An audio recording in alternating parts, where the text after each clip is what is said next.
Umtshutshisi umnumzana Jabulane Mlotshwa usebenzise ukubulawa kwetshantliziyo lomzabalazo uStanza Bopape ukubonisa indlela amapolisa ezokhuselo ayekufihla ngako ukubulawa kwabasolwa bezopolitiko. Umnumzana Mlotshwa ujikajika ngemibuzo owayesakuba lipolisa lezokhuselo umnumzana Nicolaas Deetlets kuphando ngokusweleka kwetshantliziyo lomzabalazo uGqirha Neil Aggett ngo-1982 wafunyanwa elengalenga esiseleni kwisikhululo samapolisa eJohn Vorster Square ngoFebruwari ka-1982.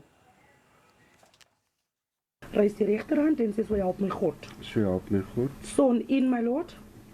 Ukutshaba kwaGqirha Aggett kwachazwa njengokubangela kokuzibulala logama usapho lwakhe lukholelwe kubeni wagetyengwa. uStanza Bopape watshaba kwintsuku ezimbini emva kokubanjwa kwakhe eJohn Vorster Square. Wancikivwa ngamapolisa ngoJuni ka-1988. uDeetlets uthi weva ngoxa bakhe kuba umzimba kaBopape waqhushumbiswa phambi kokuba ulahle kumlambo ogcwele ingwenya eMpumalanga.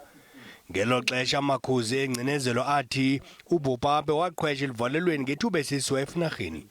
Umnumzana Mlotshwa uthe xa amakhozi ezokhuselo ayekwazi ukubulala umsolo ezopolitiko emva koko akufihle oko ukubulala uGqirha Aggett enze ingathi uzixhomile yayingumdlalo kuwo. Uvumile uDeetlets ukuba ngenene lamapolisa ezokhuselo ayinako ukukwenza oko kodwa yena akabandakanyeki kuzo zombini ezi ziganeko.